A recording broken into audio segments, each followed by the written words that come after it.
Bonjour, je m'appelle Peter Jaffe, je suis le directeur émérite du Centre de recherche et d'éducation sur la violence contre les femmes et les enfants de l'Université Western.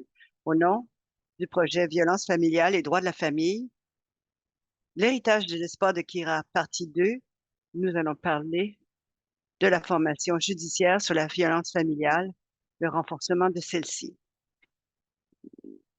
Pour faire suite à la partie 1 avec la présentation de Jennifer Kay. Je veux commencer par une reconnaissance du territoire. Pensez, s'il vous plaît, aux terres sur lesquelles vous vous trouvez actuellement et joignez-nous pour reconnaître et remercier les générations de peuples autochtones qui ont pris soin de ces terres et pour célébrer la force et l'esprit continu des peuples autochtones. Le travail en cours pour concrétiser la promesse de vérité et de réconciliation dans nos communautés et en particulier pour rendre justice aux femmes et aux filles autochtones assassinées et disparues à travers le pays devrait éclairer nos discussions lors de cette rencontre et par la suite.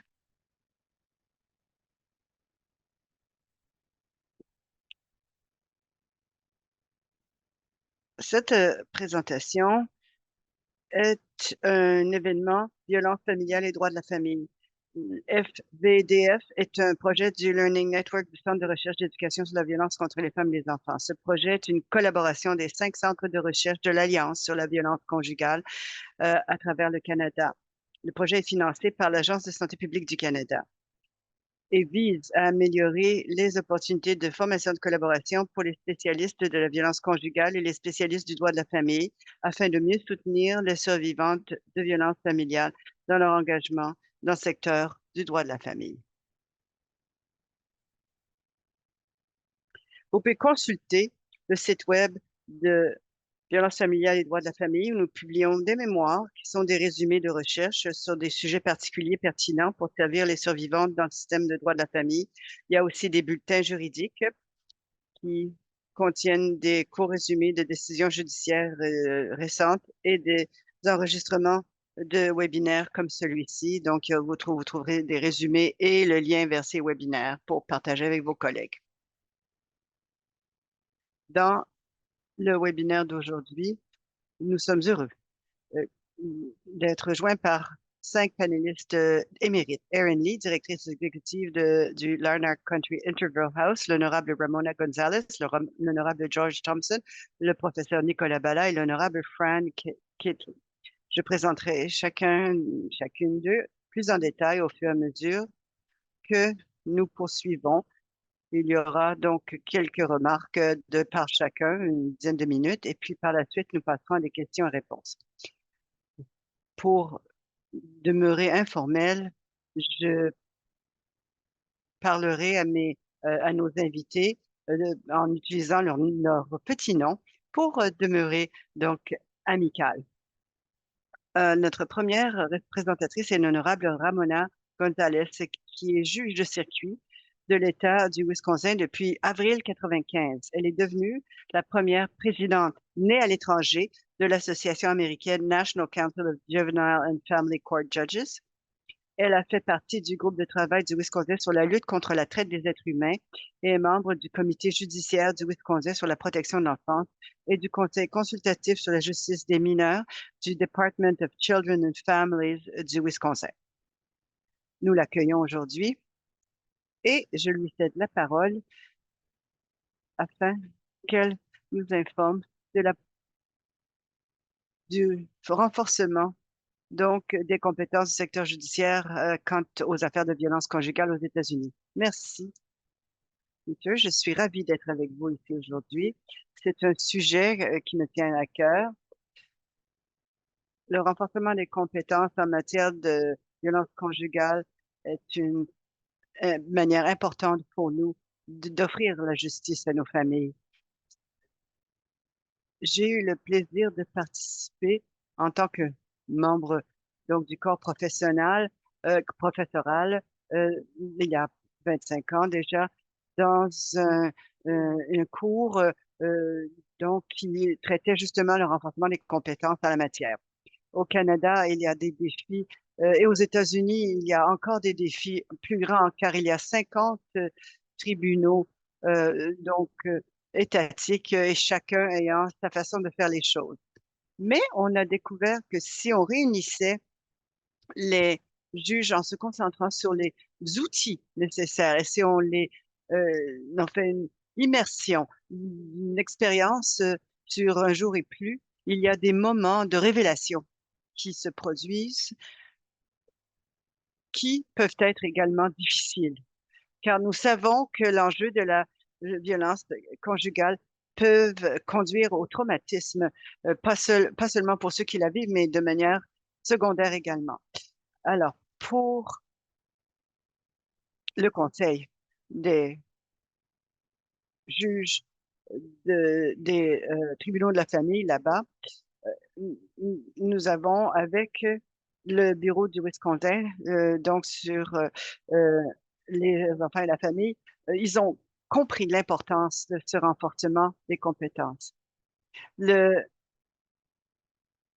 séminaire a été pour moi donc euh, encore plus important lorsque j'ai lu ce que Jennifer Kagan a dit quant à son témoignage, euh, quant aux gestes de violence qui n'ont pas cessé avec la séparation et qui n'ont fait que s'aggraver.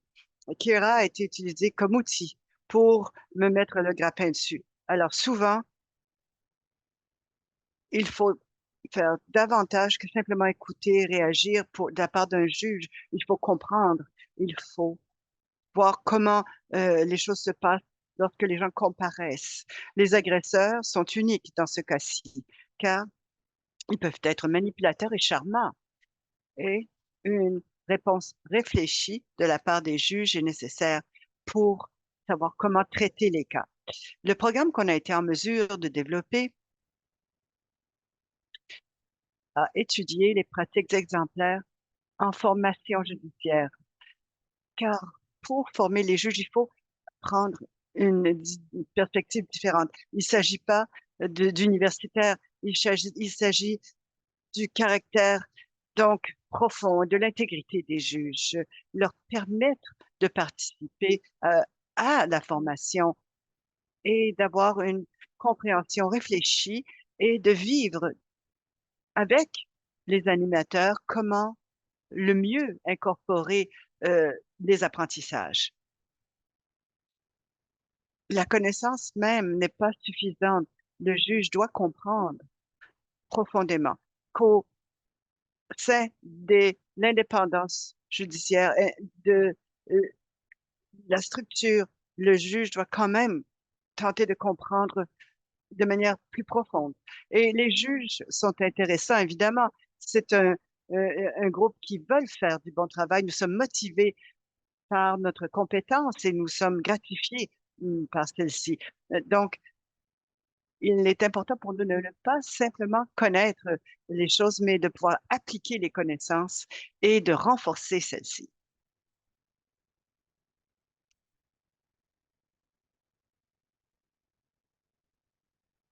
Les séances que l'on offre aux États-Unis ont été élaborées en 99 et nous avons eu le plaisir de travailler donc avec Future Without Violence depuis un certain temps, l'a pris, et avec Violence Against Women, avec la loi Violence Against Women là-bas. Et c'est offert 4 fois par année dans divers coins du pays. Et pour qu'un juge quitte le banc, et donc ces cas donc en cours, ça prend un engagement important. Donc, c'est 4 jours. Mais nous avons structuré cela pour qu'il y ait des exercices pratiques en salle d'audience où l'on met des scénarios de l'avant, donc avec les participantes qui jouent les survivantes et les agresseurs. Nous avons aussi des informations sur comment trouver les faits probants, parce que les juges, ça leur tient à cœur, et aussi de l'information sur l'accès à la justice. Les juges pensent à leur rôle sur les parties prenantes du système judiciaire afin de rendre la justice accessible à tous. Il y a beaucoup de questions émotives qui empêche les gens de se présenter à la cour et de demander de l'aide. Souvent, les personnes peuvent avoir peur et les juges doivent comprendre ça. Et nous leur donnons l'occasion de réfléchir à cela. Nous menons des exercices qui leur permettent de vivre un scénario d'un tel cas et de comprendre le point de vue des personnes qui comparaissent les justiciables devant eux. Chacune a différentes compréhensions culturelles et préjudices qui entrent en jeu. Et une partie donc du programme vise à exposer les juges à leurs préjudices personnels peut-être et de voir quel effet ça pourrait avoir sur eux et sur l'administration de la justice. Et après tout cela, nous faisons du travail en prise de décision. Les juges ont l'occasion de mettre en pratique tous les concepts auxquels ils ont été exposés. Et Peter a été utile donc en traitant la question de traumatisme indirect avec les juges, parce que généralement, le fait d'être un juge, ce n'est pas comme d'être un kidam, donc quelconque. On peut devenir insensible à la douleur, à la souffrance. Il faut donc rester empathique et rester engagé également, mais savoir qu'on doit prendre des décisions à la fois, donc de manière indépendante. Notre programme a été évalué. Et ça, c'était un aspect intéressant de notre programme de formation. Lorsqu'on a commencé, les juges, peu de juges ont estimé qu'ils avaient une connaissance approfondie de la violence conjugale. Donc, 7% d'entre eux, donc, euh, ont dit avoir de l'information. Et parmi ces 7%, 63 ont dit qu'ils se trouvaient à un niveau intermédiaire, 30% à un niveau élémentaire. Par la suite, ceux qui ont dit avoir une très bonne compréhension est passé de 7% à 42%. Donc, il y a des juges qui ont continué par la suite à approfondir la question et à accroître leur sensibilisation de la question parmi tous ces juges-là. Ces évaluations sont évidemment autodéclarées et parfois les choses donc que les juges dont les juges nous ont fait part étaient très révélatrices parce que ils ont commencé à différencier la manière dont les personnes peuvent utiliser la violence dans différents contextes selon des considérations culturelles également. Et cela leur a permis de prendre et d'appliquer des décisions aidant les victimes à évaluer, à minimiser le danger, donc à faire des arrangements. Et ça leur a permis aussi d'examiner les préjugés personnels implicites et à voir comment ça pouvait jouer un rôle dans les cas dont ils étaient saisis. Peter et moi, on travaille à cela depuis 30 ans maintenant, pratiquement, et j'ai perdu donc le décompte des moments où les juges ont eu donc des moments révélateurs en- lors de cette formation et ont exprimé des regrets quant à certaines décisions qu'ils avaient prises dans le passé. Dans le passé, nous tentons de ne pas blâmer, évidemment, ou de ne pas créer une atmosphère de jugement ou de blâme, mais dans cet environnement de formation, nous, cela permet aux gens de revoir les décisions qu'ils ont prises. Et évidemment, on ne peut revenir en arrière, mais on peut certainement aller de l'avant afin de rendre la vie un peu plus facile pour les survivants. L'étude est disponible donc dans l'étude sur cette formation et j'encourage ceux et celles qui mettent en place une formation de revoir donc l'information qui donc en découle, ce que vous voyez ici à l'écran. Vous savez, les juges sont des êtres humains et ils sont évidemment motivés pour faire les choses correctement, pour faire ce qu'il faut faire.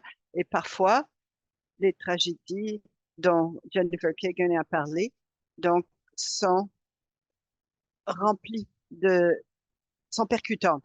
Et donc, ça permet de faire avancer les choses. Et je pense que cela euh, est un bon signe pour l'avenir, car car Jennifer Kagan a donné la voix à ceux et celles qui n'en avaient pas.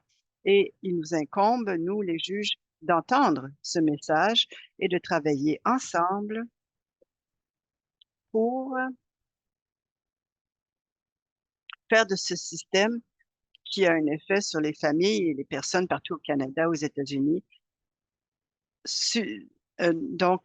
supérieur pour les garder en sécurité. Merci, Ramona. On reviendra à vous pour les questions à la fin. Notre prochaine présentatrice est Erin Lee, qui est une défenseur expérimentée, passionnée, qui a passé des décennies à œuvrer pour mettre fin à la violence contre les femmes. Elle est actuellement directrice de Leonard Country House Interval House and Community Support. Elle travaille à de nombreux comités communautaires. Elle fait partie aussi du comité consultatif en victimologie du Collège algonquin. Euh, Elle partagera les perspectives des survivantes et des défenseuses sur les espoirs d'une formation judiciaire en matière de violence familiale. À vous la parole, Aaron. Merci, Peter. Bon après-midi, tout le monde. Je suis ravie d'être ici avec ce panel émérite et chevronné. Alors, bonjour à toutes et tous qui se joignent à nous. Je suis ici depuis un territoire algonquin à l'est de l'île de la Tortue. Bon, oui, j'ai eu l'occasion en tant que défenseur, en tant qu'intervenante, de veiller à ce que le renforcement de la formation judiciaire mène à un accès à la justice rehaussé pour les victimes de violences. Il s'agit d'entendre les choses différemment. Alors, je veux d'abord commencer par vous dire ce que les survivantes voudraient que les juges sachent. Ils veulent que ceux-ci sachent que la maltraitance ne s'arrête pas à la séparation. En fait, il n'y a plus de risque après 60 jours après, donc la, euh, qu'une survivante quitte ou trouve refuge. Et les survivantes ne peuvent pas être le meilleur parent possible s'ils ont peur de l'agresseur. De plus, un contact continu avec l'agresseur, que ce soit en personne ou autrement, a un impact profond et négatif sur les survivantes et les enfants. Bon, il y a des variables, évidemment, et j'apprécie énormément la juge Gonzalez qui a parlé de cette formation, mais c'est important de savoir ça parce que c'est ce que les survivantes souhaitent que les juges sachent. Les agresseurs ne sont pas capables de s'engager dans une véritable prise de décision partagée. Leur motivation, c'est le contrôle, pas nécessairement ce qui est dans le meilleur intérêt de l'enfant. La- les agresseurs, habituellement, ne sont incapables de faire des compromis. La plupart des survivantes souhaitent que leurs enfants entretiennent des relations avec leur père, si cela est sans danger pour les enfants comme pour la mère. Les femmes ressentent les nuances, la façon dont ils tapent du doigt sur la table, la toux forcée. Donc, pour qu'elles sachent qu'il y a des mauvaises choses qui vont se produire. Un regard dans le couloir du tribunal. Tout cela sert de tactique de déclenchement de contrôle. Lorsque les femmes témoignent, elles peuvent être trop émotives en raison d'un traumatisme, mais elles peuvent être aussi très stoïques pour la même raison. La nécessité d'être informée des traumatismes est critique pour faire progresser l'accès à la justice. Avant de se présenter devant un tribunal de la famille pour régler une affaire familiale, la garde des enfants ou le droit de visite, pour plusieurs, peut sembler être une seule affaire devant le tribunal, mais en fait, c'est le point culminant d'années de contrôle coercitif historique, d'incidents, de menaces. Il y a toujours des inéquités en ce qui concerne l'approche du blâme et de la victime. Le- les nombreuses allégations envers une victime, ce qui pourrait sembler être des incohérences basées sur ses efforts pour survivre, se protéger et endurer, se font, s'expriment. Lorsque ce genre de choses-là survient, on a du travail à faire. Vous savez, On peut dire, par exemple, vous avez entendu les préoccupations quant à la violence familiale. Ça vient de la part d'un juge. Il y a de la friction dans toutes les familles. Et si c'est ce que nous allons discuter, que Dieu nous aide. Maintenant que les législateurs ont ouvert cette porte de violence familiale, nous allons entendre parler de tout ce que tout le monde a fait de mal contre son partenaire à partir de maintenant pour toujours. Et ils disent que ça devrait affecter le temps de parentage, mais ça, c'est problématique de mon point de vue. Ça, c'est une citation d'une décision récente, donc d'un tribunal. Et c'est pourquoi il faut que les juges comprennent et soient préparés. Et c'est pourquoi les juges et les défenseurs, défenseuses et intervenantes doivent être préparés. Alors, pourquoi les survivantes et les défenseurs devraient participer à l'élaboration et à la prestation de l'information? Eh bien, parce que les juges doivent entendre directement les survivantes et ceux qui les soutiennent et qui les accompagnent. Les juges, je pense que ça aide les juges à comprendre la réalité et ça ils ont besoin d'un lien personnel pour également comprendre cette réalité. La formation doit être plus que des statistiques et de la recherche, ça doit être réel, enfin, et, et axé sur le vécu. Les survivantes et les défenseurs peuvent expliquer le fonctionnement du cycle de violence avec des exemples, des nuances du rural à l'urbain, y compris les impacts générationnels. On le sait qu'il peut y en avoir tellement. Donc, il faut aussi expliquer que peut, euh, quel impact la culture, la foi, les rôles traditionnels peuvent avoir dans ces diverses communautés. Il n'y a pas de substitut pour le vécu. Rien ne remplace la réalité vécue. Les survivantes savent ce qui fonctionne pas pour assurer la sécurité de leur famille et de leurs enfants. Ça a une grande valeur. À titre d'exemple, en Ontario, nous avons créé et hébergeons les tout premiers programmes de défense des victimes au sein de la police provinciale d'Ontario. Ces programmes ont été inspirés, informés par des forums de survivantes liés à leur vécu du système policier. Ce programme est informé par les survivantes. Donc, l'objectif est de créer et d'améliorer donc des résultats systémiques positifs et des expériences donc meilleures pour les victimes de violences conjugales. Actuellement, en Ontario, il n'y a pas de voix meilleure et plus informée que les intervenantes, les défenseurs et les survivantes pour parler en solidarité avec et au nom des 42 femmes déjà enlevées donc par féminicide en Ontario à la fin du mois d'août 2023 pendant l'année. Alors que nous pensons à la notion de formation judiciaire, nous devons prêcher par l'exemple. Tout le monde n'a pas l'occasion de faire une déclaration d'impact de la victime ou de faire entendre sa voix de la même façon, mais chacune peut contribuer à équilibrer les préjugés par la formation, euh, équilibrer donc cela de manière plus collaborative, plus collective, et cela apportera une confiance meilleure dans les résultats pour les survivantes qui naviguent dans ce système de justice et qui souhaitent donc voir cet accès amélioré. J'apprécie le temps, l'occasion et j'accueillerai vos questions avec plaisir par la suite. Merci beaucoup, Erin. Nous aurons des questions pour vous, c'est certain. Notre prochain présentateur, l'honorable George Thompson, qui a servi à titre directeur exécutif de l'Institut national de la magistrature de 2000 à 2005 et a contribué à la formation des juges au Canada et à l'étranger depuis ce temps. En tant que directeur à l'INM, Georges a considérablement élargi la portée du programme d'études axé sur un large éventail de compétences judiciaires essentielles et a supervisé la mise en œuvre du premier programme de l'INM sur le contexte social, un contributeur important à ce domaine. Georges, à vous la parole. Georges, veuillez activer votre Vous micro. devez défaire votre sourdine. Merci, Peter.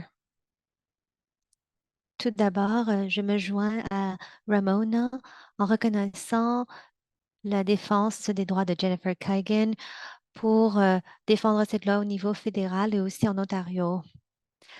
La loi KERA, pour moi, est une reconnaissance de notre devoir en tant que juge sur ce sujet et d'autres, de continuer à renforcer nos compétences, de comprendre le contexte de la prise de décision.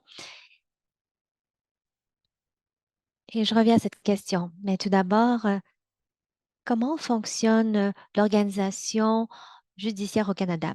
Il y a une organisation qu'a mentionné Peter, le NJI, et dans le droit familial, celui-ci joue un rôle important.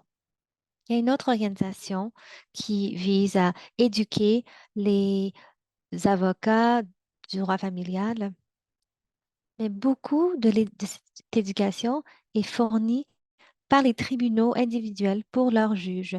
Et les juges peuvent décider de ne pas libérer les juges pour qu'ils puissent suivre ce programme et ainsi de suite. Mais dans ce cas, l'organisation peut jouer un très grand rôle au niveau des tribunaux. Un exemple, il y a la possibilité de bâtir la compétence culturelle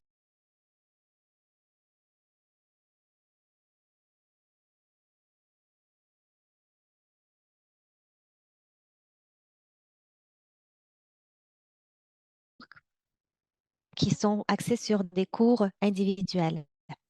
De cette manière, nous pouvons rejoindre un plus grand niveau, un plus grand montant de juges. C'est une nouvelle conception de cours. Comment élaborer une bonne éducation judiciaire quant à la violence familiale? Il faut comprendre le concept d'indépendance judiciaire. Je vais citer un organe de surveillance pour les juges. La première qualité d'un juge, la possibilité de prendre des décisions indépendantes et impartiales sans interférence ou ingérence extérieure.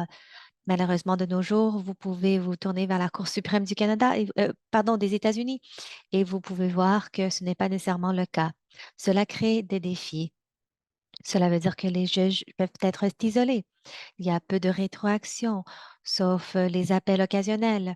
Il y a un risque réel d'être verrouillé dans notre propre point de vue. Ils pensent qu'ils vont recevoir tout ce qu'ils ont besoin par l'entremise de preuves qu'ils reçoivent. Mais pour moi, c'est pour ça que je pense que l'indépendance doit être jumelée à des responsabilités. Cela fait, au fait, partie de la définition même de ce concept. Il faut continuer à construire nos compétences pour effectuer notre travail. Cela fait partie intégrante de notre rôle. La loi KERA, pour moi, renforce cette obligation qui existe sans ou avec cette loi. Ramona a décrit très bien ce cours intensif et bien conçu. Et j'aimerais soutenir ces points avec quelques éléments supplémentaires. Tout d'abord, il y a plusieurs compétences judiciaires qui sont essentielles lorsqu'il s'agit de violences de partenaires intimes. Par exemple, la gestion du processus de procès très sensible, l'évaluation de la crédibilité qui est absolument essentielle, gérer les preuves sur les enfants, gérer les procédures criminelles, recevoir des preuves supplémentaires, prendre une décision, rendre son jugement et la communiquer. Donc, tout cela pour vous dire que l'éducation des juges exige plus qu'un cours concentré exclusivement sur le sujet de violence de partenaires intimes ou de violence conjugale. Deuxièmement, et Romana en a déjà évoqué, mais je tiens à renforcer ce point, l'éducation devrait inclure l'apprentissage sur soi, leur expérience, leurs préjugés directs ou indirects, leur point de vue, leur contexte et antécédents.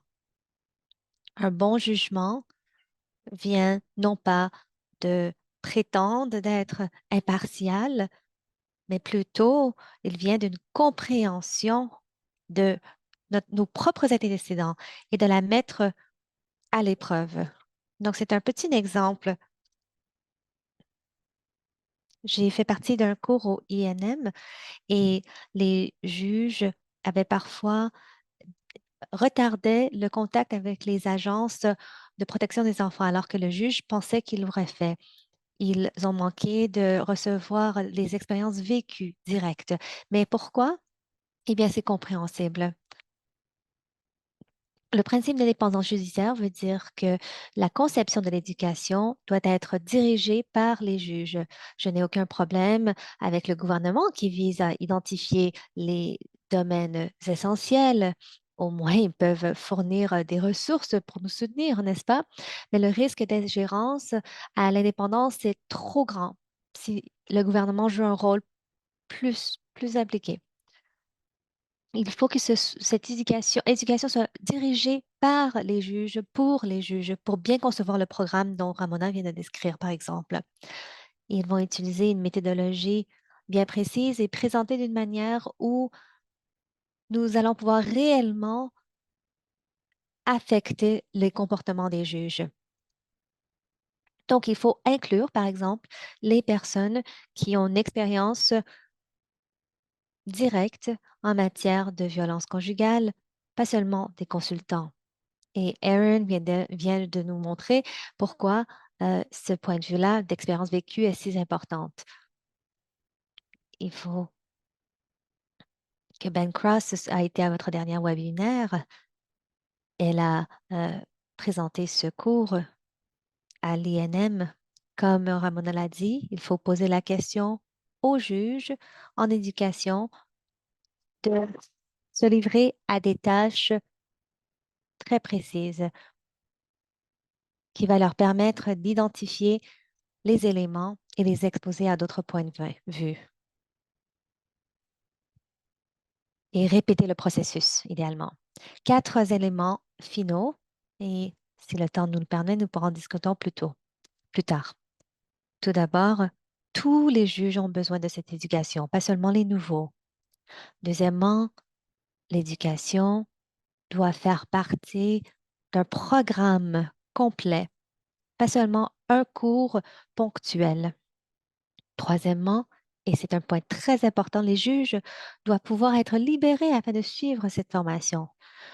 Selon mon expérience, c'est un problème énorme. Même dans les moments difficiles, les juges doivent accepter qu'ils doivent consacrer du temps à l'éducation. Et finalement, tous les juges devraient s'attendre à planifier leur perfectionnement avec leurs besoins d'apprentissage en tête. Et ils sont responsables à mettre en œuvre ce plan d'apprentissage. Plusieurs des cas problématiques que nous lisons dans les journaux et dont les gens ont dû survivre, c'est parce qu'il n'y avait pas assez de planification précoce afin de préparer les juges dans un domaine de travail où ils n'étaient pas compétents. Je m'arrête ici. Je crois que la loi Kira était un excellent accomplissement, mais les étapes qui suivront seront aussi importantes. Merci. Merci, George. Il y a des questions pour vous. Nous allons, je vois les questions sur mon écran. Notre prochain présentateur est le honorable Fran Kegley. En 1995, Fran a été nommé par ce qu'on appelle la Cour supérieure de justice de l'Ontario.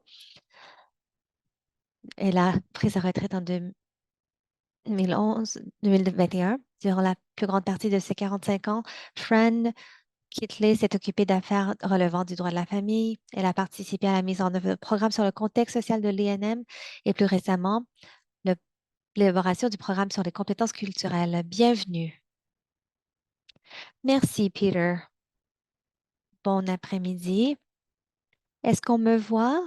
Je n'ai pas l'impression qu'on puisse me voir. Oui, vous l'êtes. Merci pour cette présentation.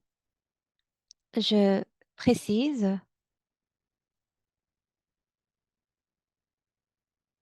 Maintenant, je ne vois plus. Est-ce que vous me voyez toujours? Non. Votre écran est là, mais on ne vous voit pas. Nous vous entendons clairement, mais votre image est en milieu. Attendez, laissez-moi voir ce qui se passe.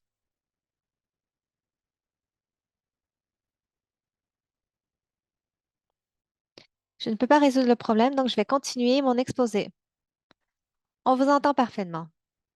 Bon, très bien.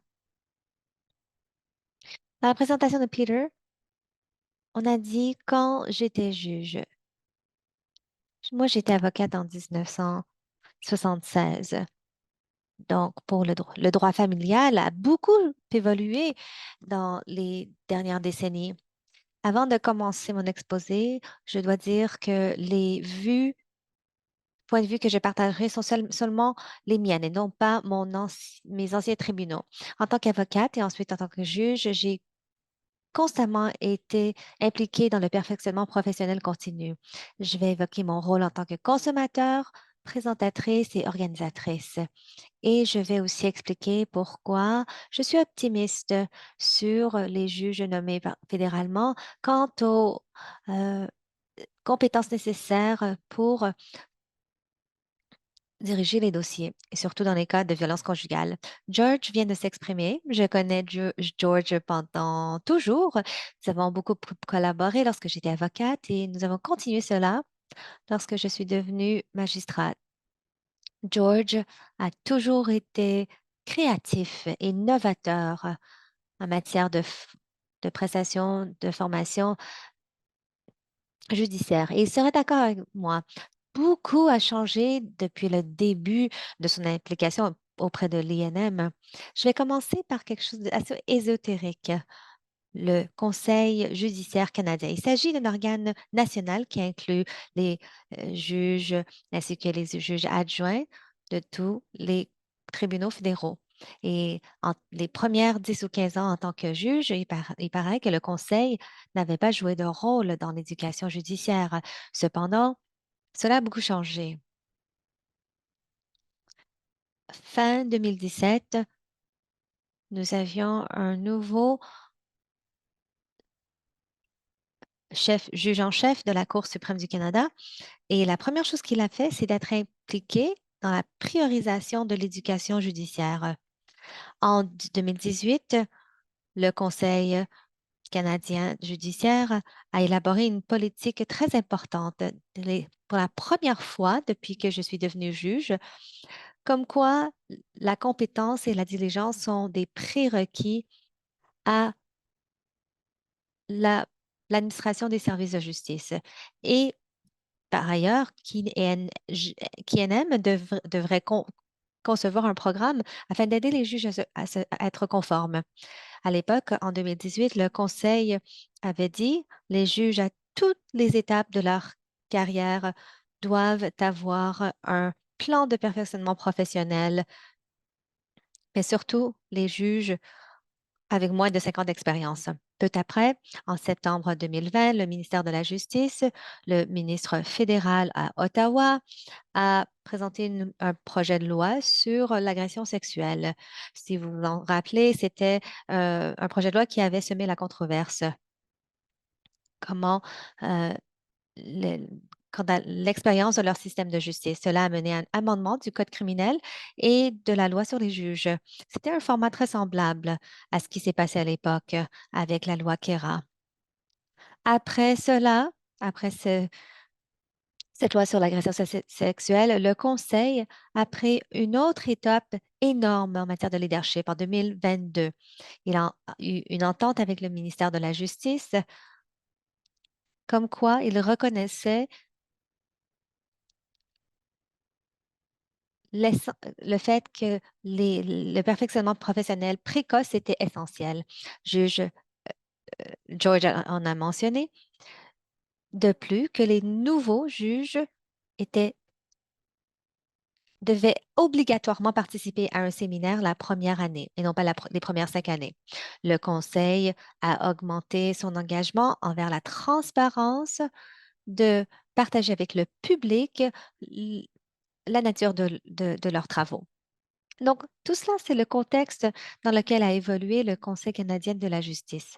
C'est dans ce conseil, dans ce contexte qu'on a présenté la loi KERA. Le consensus existait déjà que nous devions éduquer, mais la loi KERA a réalisé des progrès importants de deux manières. Tout d'abord, il a identifié le sujet sur lequel devrait être fondée l'éducation en matière de violence conjugale.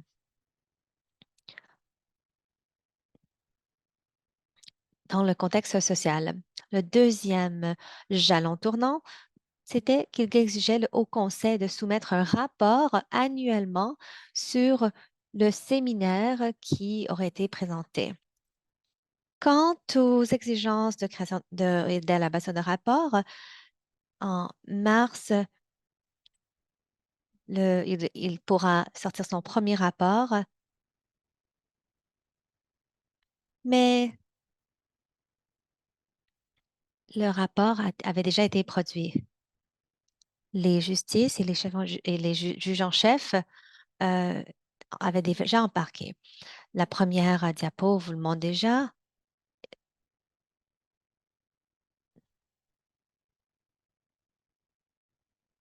À chaque septembre, il y a un événement en Ontario. Ça s'est produit en Ontario la semaine dernière. Et vous voyez ici la citation en français et en anglais. Ça vient du chef en juge de la Cour suprême de l'Ontario. Je ne vais pas vous la lire. Donc, ce sont ces mots exacts. Vous pouvez arrêter de partager cet écran.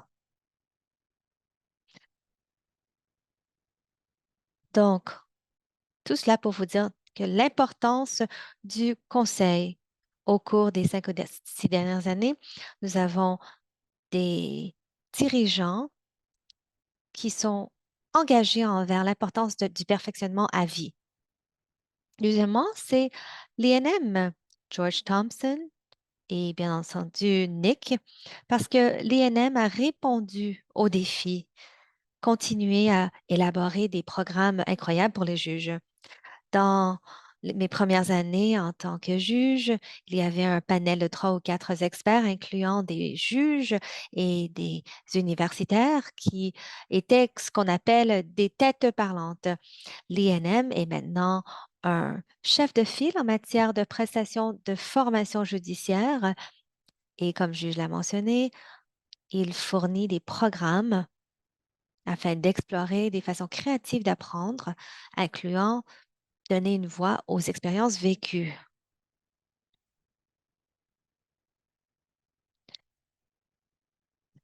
Donc, troisième raison, les gens sont nommés en tant que juges alors qu'ils ont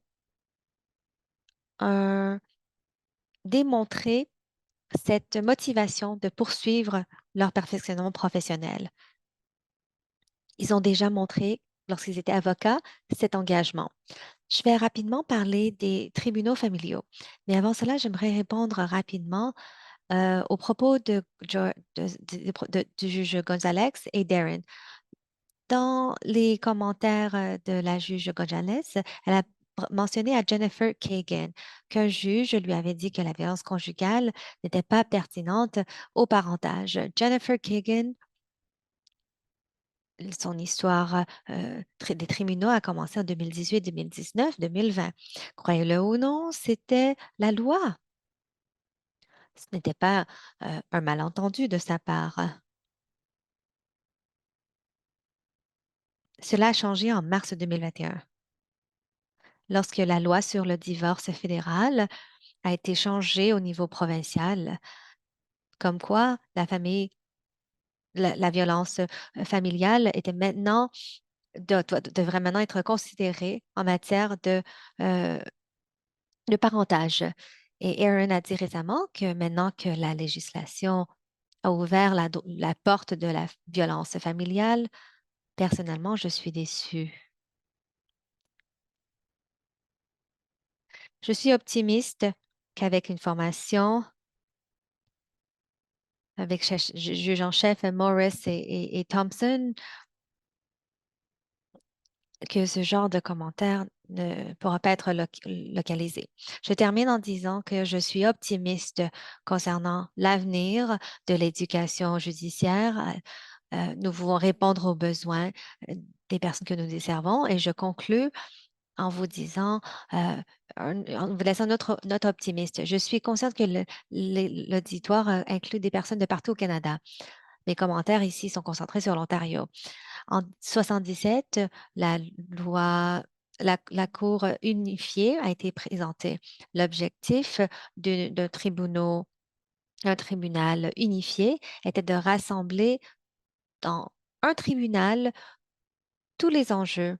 L'avantage, c'est qu'il y a de pouvoir euh, inclure toutes les ressources et aussi des juges spécialisés. Pendant longtemps, Hamilton est la seule localité en Ontario où le public pouvait recevoir de tels services. Dans les dernières 15 années, avec le modèle d'un tribunal unifié familial, il y a maintenant une expansion de, des emplacements pour les cours de la famille. Voici les 25 emplacements en Ontario où il y a un un tribunal familial. Pour ceux qui ne font pas partie de ces collectivités, s'il vous plaît, aidez-nous. Nous avons besoin d'emplacements de cours de la famille en Ontario. Afin de pouvoir étendre ces travaux, il faudra un député provincial et fédéral. Alors, s'il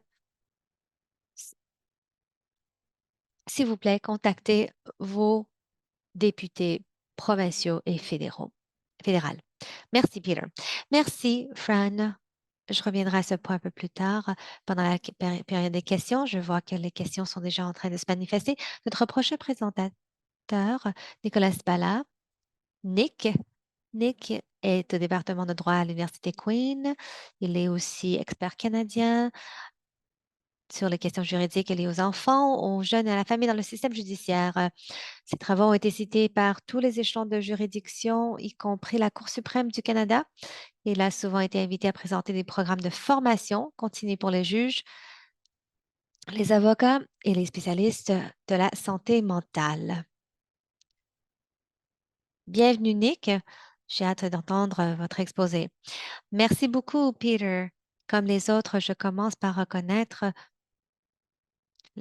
la contribution incroyable de Jennifer Kagan et l'importance de la loi Kira, qui est un patrimoine de sa fille qui a été tragiquement tuée. La violence familiale est un enjeu sérieux et lourd au Canada d'un océan à l'autre. Historiquement, nous n'avons pas bien géré la violence familiale, ni les tribunaux, ni la société.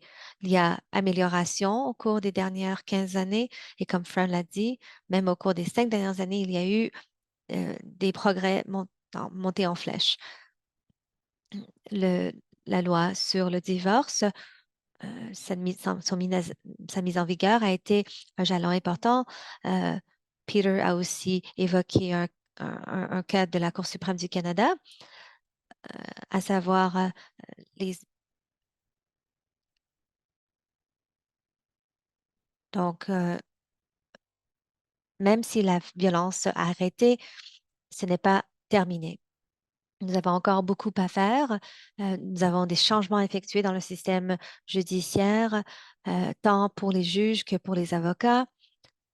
L'un des défis principaux est que ce n'est pas seulement une question de violence familiale, mais aussi il faut améliorer l'accès à la justice. Il faut entendre de la part des enfants dans certains cas. Il faut euh, aussi utiliser d'autres moyens de résolution de conflits en dehors des tribunaux. Moi, j'ai eu le privilège de présenter aux juges au Canada, mais aussi aux États-Unis, en Australie, au Royaume-Uni et ailleurs. Le Canada, je voudrais dire, a maintenant un processus efficace de nommer les juges dans les tribunaux familiaux. Les juges sont plutôt sophistiqués. Comme Fran l'a dit, ils ont déjà une expérience spécialisée en matière de violence familiale. Et nous avons bien entendu besoin de faire plus en matière de recrutement, de mentorat et d'éducation. L'un des enjeux qui est notre problème principal, je peux dire, c'est que George l'a dit, les juges devraient contrôler l'éducation judiciaire. Donc, la responsabilité devrait en revenir aux juges. C'est une question très pertinente. Qui est responsable à éduquer les travailleurs dans les abris de violences familiales? Eh bien, quel programme qu'ils ont? Ce sont les travailleurs qui décident. Comme George l'a dit, l'INM a un rôle important, mais la plupart de l'éducation judiciaire est déléguée aux individus, aux groupes de juges de la Cour supérieure de l'Ontario, de la Cour de justice de l'Ontario, et ainsi de suite. Et la manière dont ces programmes seront organisés, bien entendu, il y a un certain niveau de contrôle du juge en chef. J'ai eu l'honneur de présenter un programme d'éducation dans plusieurs pays, surtout ici au Canada.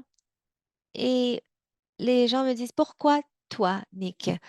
Eh bien, la réponse, sans doute parce que je suis considérée comme expert dans le domaine, puisque j'ai rédigé plusieurs articles dans des journaux. Euh, Nous avons cité mes travaux dans les tribunaux. Bien sûr, cela joue un rôle, mais il y a une raison encore plus importante. La raison est que le programme doit être équilibré ou au moins avoir l'apparence de ne pas avoir de préjugés. Donc, je comparais, cela m'a aidé. J'ai aussi une expérience en tant que professeur. Je réfléchis à la manière de discuter des problèmes, comment montrer les cas. Et donc, être professeur en droit m'a beaucoup aidé. Je dirais aussi que je suis l'un de plusieurs personnes à qui on a demandé d'être impliqués au Canada pour discuter de la violence familiale au Canada. Puis eux travaillent avec les survivants. Moi, j'ai le privilège de présenter avec des professionnels autochtones qui œuvrent dans leur collectivité, des survivants de violences familiales et ainsi de suite. L'un des défis est que il y a des avocats qui travaillent avec les survivants. Ils ont un rôle très important en matière d'éducation judiciaire, mais aussi le besoin d'obtenir d'obtenir un équilibre. Il y a ceux qui représentent les auteurs. Et donc, je pense que les survivants devraient avoir un rôle plus grand, mais je suis d'accord que les gens ne devraient présenter un programme d'éducation seulement s'ils n'ont plus d'expérience dans le système de justice. S'ils vont revenir dans les tribunaux, ce n'est pas approprié de les faire comparer devant les juges en tant qu'éducateurs. L'utilisation de dramatisation, de vidéos, vous allez voir des extraits de films comme Affliction, des scènes, des discussions multimédia peuvent vraiment aider à alimenter la discussion. Dans les tribunaux familiaux, il y a plusieurs cas où il y a des énoncés qui sont contradictoires. Les juges doivent faire des énoncés difficiles. Ils prennent des décisions sur les enfants qui sont prédictifs de ce qui va être mieux pour l'enfant à l'avenir. Ils vont prendre des décisions sur les évaluations de crédibilité. Ceux-ci ne sont pas une science exacte. L'une des réalités de nos systèmes de justice, c'est que ceux qui font ces énoncés, incluant sur la violence familiale, mais ils ont le fardeau de la preuve. Et là où il y a beaucoup de preuves claires, là où il y a des sources indépendantes de la garde des enfants, de la police, là où ces preuves sont disponibles, c'est- les juges ont un travail beaucoup plus facile. Le défi impliquant les survivants est le suivant. Les survivants n'ont pas les ressources pour bien présenter leur cas, surtout leur manque d'accès à l'aide judiciaire. Je pense que les juges avoir euh, apprécient ce niveau de complexité auquel ils font face. Et l'éducation reconnaît la valeur d'entendre de ceux qui ont une expérience avec le système de justice et c'est aussi d'entendre des présentateurs qui ne sont pas issus du système de justice. Erin a un rôle important. Selon moi, l'un des grands défis à être résolu, un défi continu en matière d'éducation, c'est le manque de ressources. Et George et mes collègues l'ont mentionné, le manque de temps, le manque de temps judiciaire. C'est l'un des plus grands défis. Rarement où j'ai été appliquée dans un programme de loi familiale qui va durer plus d'une journée. Euh, s- et très peu de ces heures sont allouées à la violence familiale. Ramona en a parlé aussi. Ces cours qui vont augmenter les connaissances, changer la culture et travailler sur les compétences. Ce genre de problèmes sont très importants et d'autres, mes collègues l'ont évoqué aussi. Il y a le manque d'accès à l'aide judiciaire fait partie des défis. Donc, lorsque nous demandons un changement, oui, nous pouvons faire plus sur l'éducation judiciaire, mais il y a aussi d'autres enjeux tels que les enjeux de ressources qui sont aussi importants. Merci. Merci beaucoup, Nicolas. On apprécie vos commentaires fort opportuns. Maintenant, nous allons passer aux questions. Est-ce qu'on peut aider Fran à régler son image? Oui, la voici. On la voit maintenant. Alors, c'est bien. Première question, donc, pour Georges. Un juge en chef, que devrait-il faire lorsqu'il décide qu'il doit veiller à ce que son tribunal est en mesure de traiter toute une gamme d'affaires familiales, pénales, impliquant des allégations de violence familiale?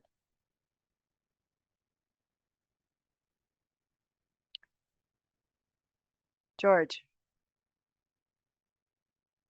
je voudrais faire un petit commentaire sur ce que Nick a soulevé. Bon, nous ne concevons pas ces cours de formation et les gens qui doivent comparaître, donc, ne sont pas nécessairement exclus de la formation à la magistrature. Et j'ai participé à une formation où il y avait en effet une survivante, des survivantes qui étaient là, qui avaient leur vécu. Alors, ça s'est produit déjà, j'ai participé à un tel cours. Alors, que doit faire le juge en chef? Il y a plusieurs choses. En ordre particulier, il faut identifier les juges du tribunal qui sont les plus préparés pour être saisis de ces affaires. Et aussi aider à concevoir des formations pour le reste donc, du banc et identifier donc, euh, donc les formations et les juges. Et une fois qu'on a aussi fait cela, inviter ceux qui ont une expérience vécue ou beaucoup de connaissances pour aider à donc former les juges. Il faut avoir également des attentes claires, communiquer à ces juges et il faut aussi donc prendre le temps de planifier le parcours de formation de chacun, de chacune dans donc son équipe de juges et il faut faire des efforts spéciaux avec la loi de Kira en place et peu de juges se sont engagés pour veiller à ce que ces juges-là soient efficaces lors de ce type d'affaires, peut-être même s'aligner avec un mentor pour y arriver.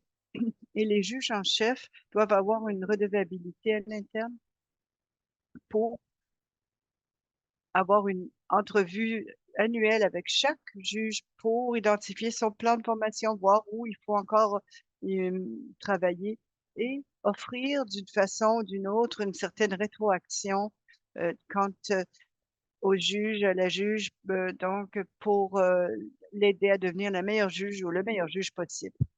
Nick, vous voulez commenter là-dessus?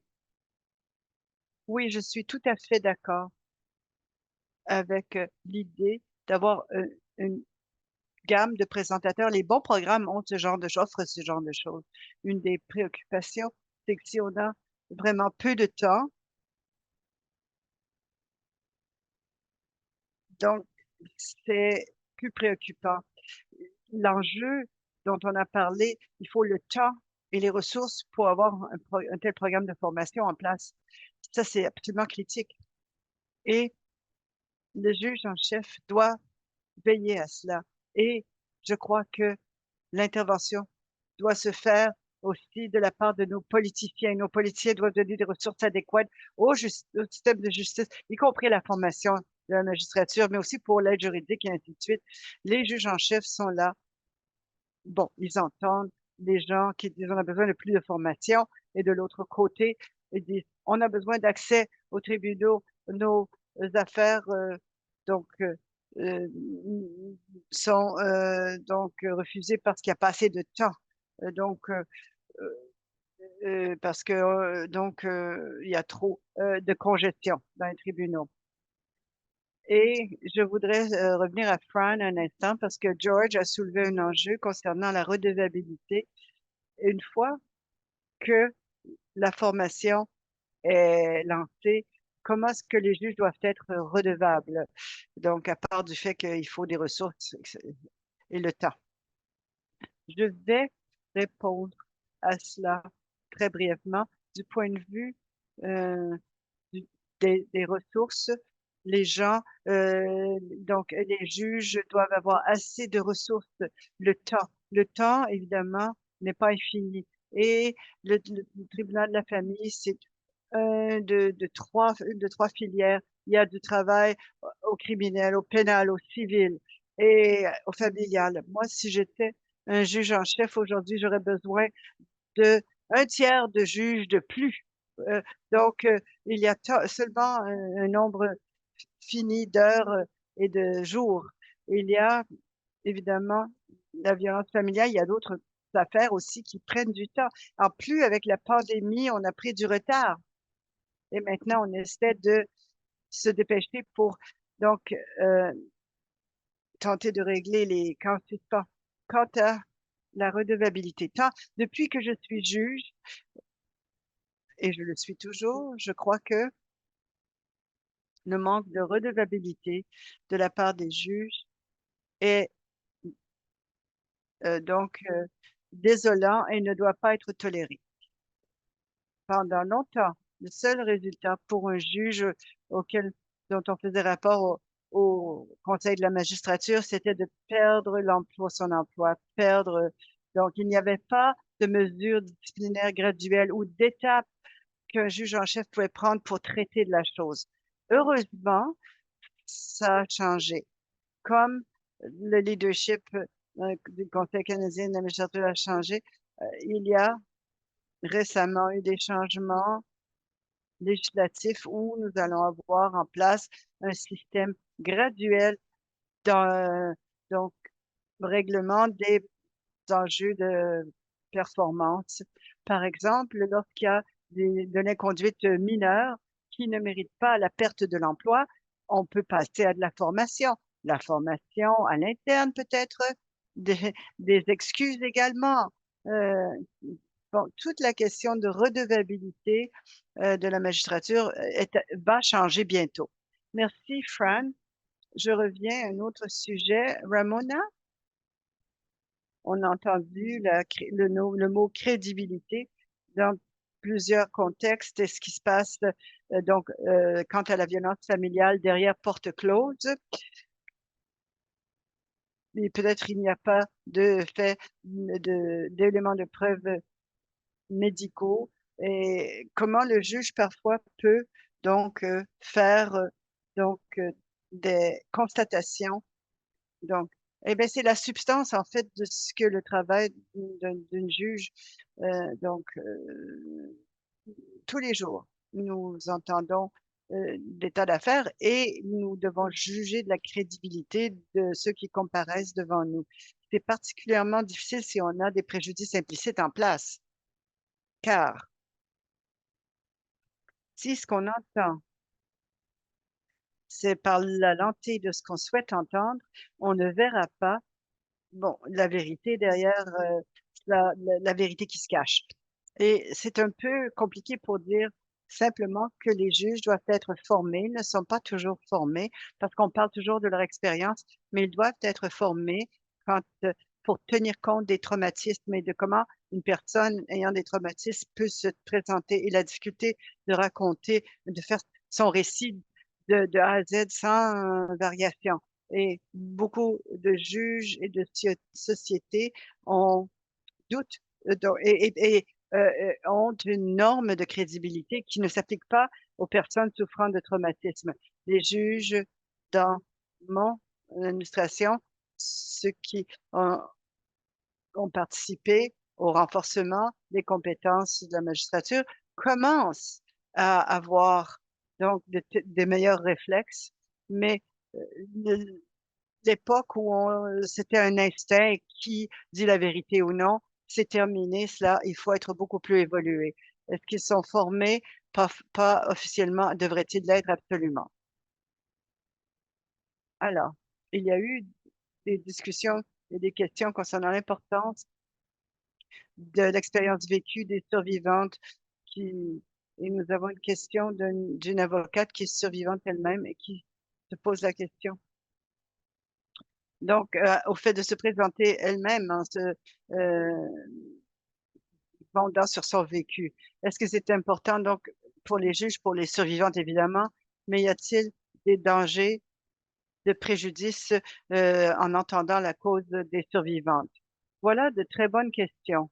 Je préférerais donc parler plutôt de l'idée d'équilibre plutôt que de préjudice. Quotidien, les gens qui ont vécu la violence sont celles qui sont donc on a imposé le silence. La communauté, les conjoints, l'ensemble de la société impose le silence. Alors, les juges peuvent certainement être informés en entendant le vécu des survivantes, mais l'idée, ce serait qu'il faudrait le faire dans une mesure où ça peut informer la prise de décision, la compréhension du cycle de violence, afin de bâtir une capacité de la part des juges de reconnaître les signes et les nuances, afin de poser les bonnes questions ou les questions différentes, ou peut-être changer l'optique un tout petit peu en se fondant sur l'information que lui donnent les survivantes. Ce sont elles qui peuvent mieux expliquer comment le cycle se déroule. On parle de la lune de miel et etc. Et ça se dégrade de la violence et le cycle qui reprend. Il est important de faire comprendre ce cycle pour pouvoir mettre fin à ces stéréotypes et à ces préjudices. Ça arrive tout le monde a des avocats, a des professeurs, a des intervenants. Tout le monde a entendu peut-être parler de personnes qui ont vécu, ou de la violence. Alors, tous les jours, on est donc submergé d'informations dans les médias où l'on parle donc très fort de certaines choses et souvent, on entend mieux ceux qui parlent le plus fort. Il y a donc de la place pour les survivantes de ne pas se tenir coite, mais plutôt de se faire entendre afin d'avoir un accès équitable à la justice. Merci, Aaron. Nick, question difficile pour vous. Plusieurs justiciables se présentent et n'ont pas nécessairement les possibilités de se permettre donc une représentation, mais souhaitent être formés, éduqués, donc sensibiliser les tribunaux et le juge. Les juges sont les juges et on ne peut pas les choisir. Donc, comment on peut veiller à ce que ceux qui interviennent au nom des survivantes veillent à ce que les juges aient connaissance, donc, et peut-être fassent appel même à des experts, ou y a-t-il des éléments aussi qui sont des éléments de bon sens où il ne faut pas nécessairement un expert? Par exemple, une divulgation tardive, ou par exemple, ça prend 10 ans, ou donc quelqu'un qui revient sur ses paroles. C'est une question complexe, mais que fait-on pour donc m- mener donc cela et qu'est-ce qui en fait quand est-ce que vous avez besoin de connaissances euh, spécialisées? Oui, bonne question. Il y a donc un concept donc qui s'appelle l- judicious modus. Alors, de quoi est-ce qu'un juge devrait être conscient sans avoir besoin d'expertise? Du témoignage d'experts. Une des sources d'information est, bon, qu'est-ce que, par exemple, la Cour d'appel ou la Cour suprême du Canada pourrait dire dans tel et tel cas? Il y a eu des décisions très importantes qui ont été rendues depuis 1 an et demi, 2 ans, à la Cour suprême du Canada et d'autres tribunaux qui élargissent ce qui doit être considéré par un juge dans le cas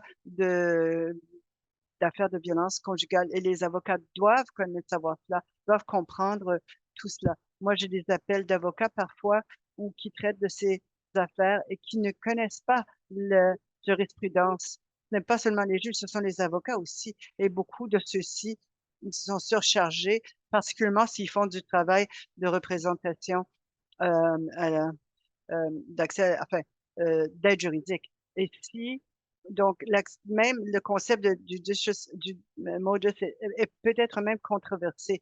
Donc, est-ce que ça a du sens commun que, par exemple, le vaccin pour la COVID-19 est accessible, est efficace? Et ça a été donc pris, ça fait l'objet de différents points de vue et c'est réglé au cas par cas en Ontario maintenant. Mais concernant l'enjeu que vous soulevez, certainement, il y a assez de jurisprudence et d'informations de doctrine in- in- quant à l'enjeu d'une divulgation tardive, par exemple, et pourquoi le faire de manière tardive et pourquoi un agresseur pourrait dire, elle n'a pas fait rapport tout de suite à la police, donc c'est pas vrai. Ce genre de choses est maintenant donc donc un élément dont les juges sont conscients. Et comme Aaron l'a dit, oui, qui est le juge est très important. Si on est un représentant ou un justiciable qui se représente lui-même, c'est une question qui devient très importante. Merci. Une autre question pour George et Fran. Il y a une préoccupation sur le fait qu'une formation n'est souvent disponible que pour les nouveaux juges. Vous devez bien entendu euh, reprendre des cours à chaque 5 ans. Avez-vous des commentaires sur ce sujet? Oui, eh bien, tel qu'évoqué plus tôt, la formation doit faire partie d'un programme complet. On ne peut pas seulement suivre un seul cours. Bien entendu, les connaissances changent et évoluent sans cesse. Nous devons réapprendre. Peut-être que ce que nous avions appris ne sera plus pertinent dans quelques années. Donc, il faut constamment se rééduquer. Il y a aussi des cours spécialisés à suivre.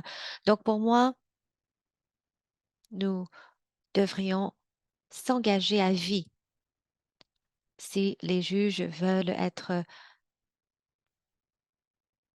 bien éduqués à ce niveau-là. Il faut bien dédier des créneaux chaque année pour la formation.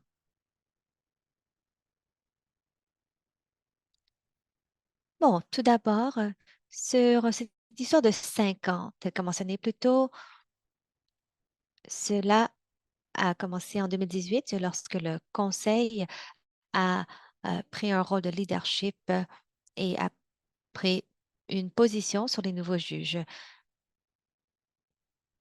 En 2020, cela est devenu obligatoire. Pourquoi 5 ans? Tout d'abord, lorsque vous êtes un nouveau juge, tout est nouveau dans vos premières 5 années.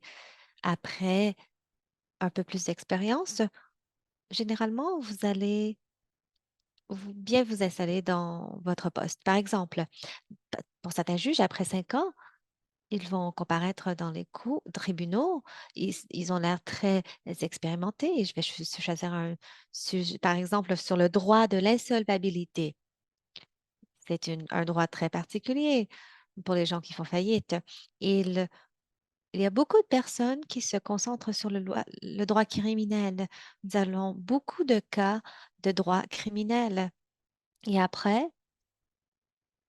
ils vont continuer dans cette lancée. Donc, il y a beaucoup de juges que vous ne voulez pas utiliser les fonds publics pour éduquer car ils ne seront pas des spécialistes.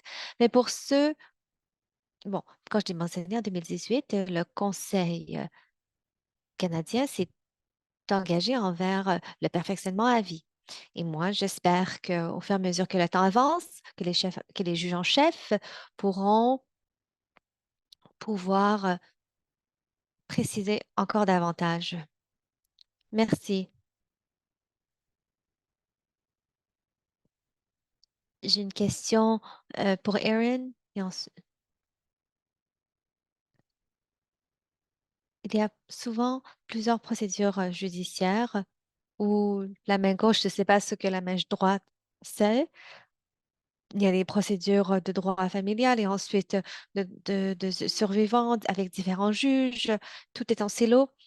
Avez-vous des commentaires sur le fait qu'il y a des procédures multiples et que les gens travaillent en silo? Oui, cela contribue au risque continu, essayer de naviguer toutes les conditions dans différents tribunaux.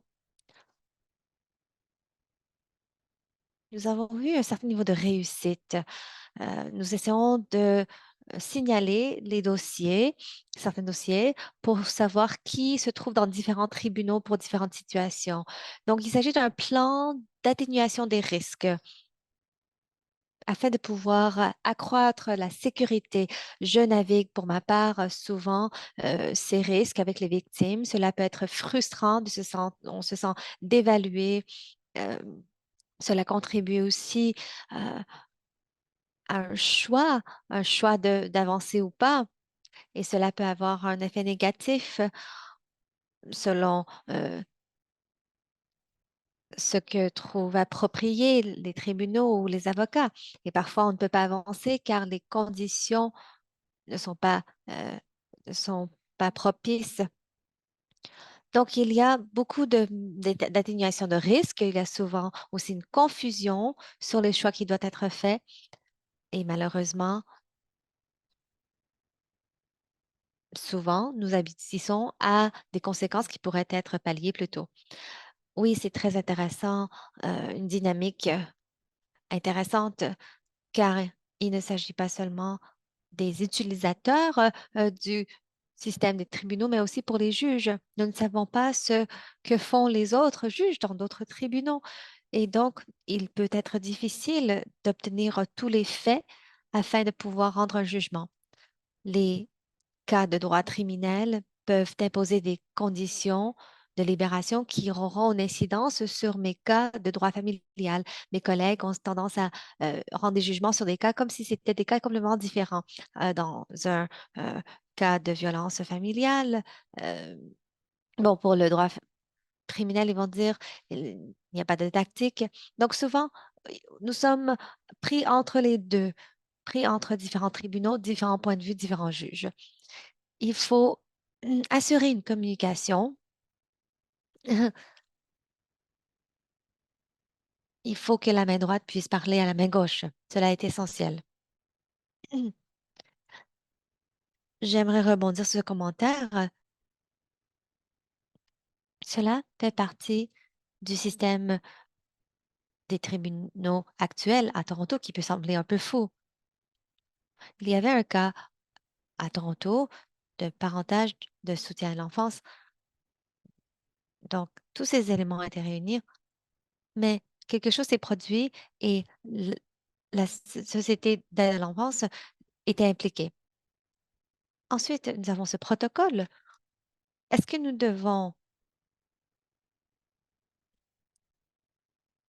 suivre, laisser, est-ce que nous devons attendre la- les procédures dans la Cour de la soutien à l'enfance, même si nous avions une Cour familiale unifiée partout en Ontario?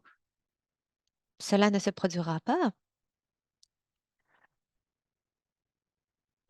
Je suis d'accord avec le juge Gonzalez. Donc, souvent, nous allions libérer les personnes sur différentes conditions en Ontario, des conditions qui n'étaient pas bien pour les familles. Je ne sais pas comment cela s'est produit, mais ces juges de droit criminel étaient encouragés à mettre une condition de libération, peu importe la décision des cours familiales, par exemple, quant à l'accès supervisé. Donc, nous avons réalisé beaucoup de progrès, mais prenez cette liste de 25, trouvez si vous êtes là. Essayez d'organiser une cour familiale unifiée dans votre emplacement. Cela va résoudre beaucoup de problèmes. Merci, George.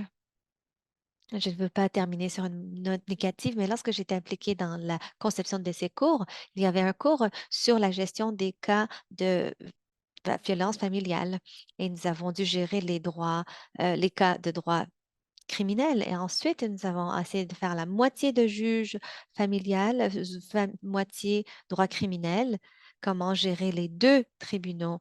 Et j'en ai conclu deux choses. Premièrement, ces deux groupes de juges ne savent pas comment parler l'un avec les autres. Et deux, nous avons besoin de faire beaucoup de travail de remaniement de l'éducation. Nick, un, un note optimiste, s'il vous plaît. Il s'agit ici d'un enjeu très profond, la communication et les connaissances. Dans quelle mesure est-ce que les juges dans les tribunaux familiaux connaissent le droit criminel? Donc, la nouvelle législation dit que nous devrions faire de notre possible pour informer les autres juges dans d'autres tribunaux.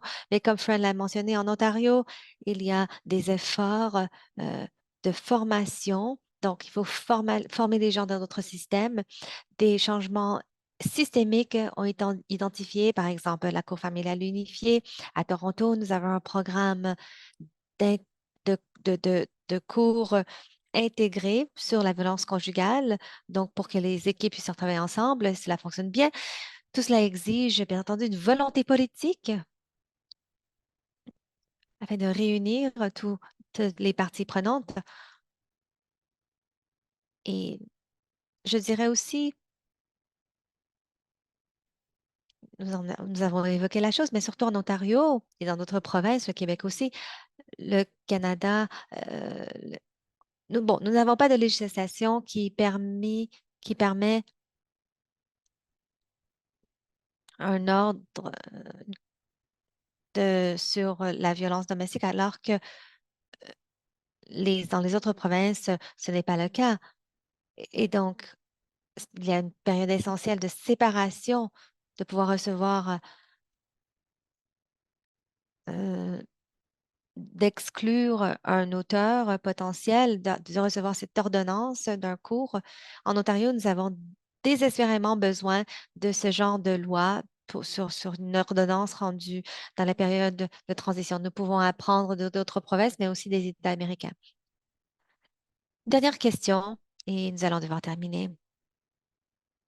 Nous pourrions discuter pendant 2 heures supplémentaires avec toutes ces excellentes questions.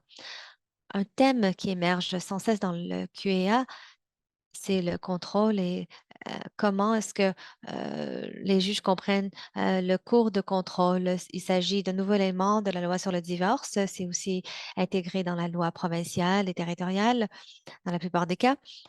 Les participants, 30 secondes ou moins, comment est-ce que nous pouvons éduquer les juges sur le cours du contrôle? Quel est le défi? Quelles sont les solutions potentielles? Rapidement, s'il vous plaît. Peter, je reviens à ma première diapositive.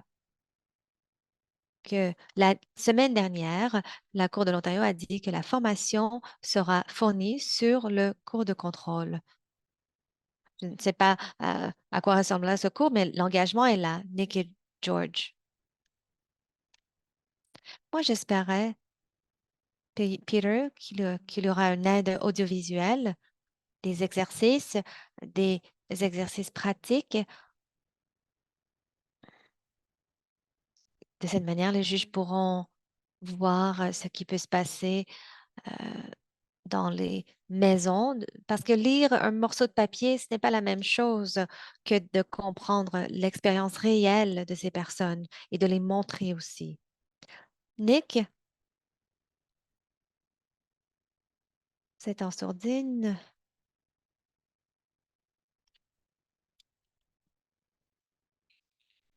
Tandis qu'il est en sourdine, je peux peut-être intervenir. Je suis d'accord avec Rowena, ce que vous avez dit, 100%.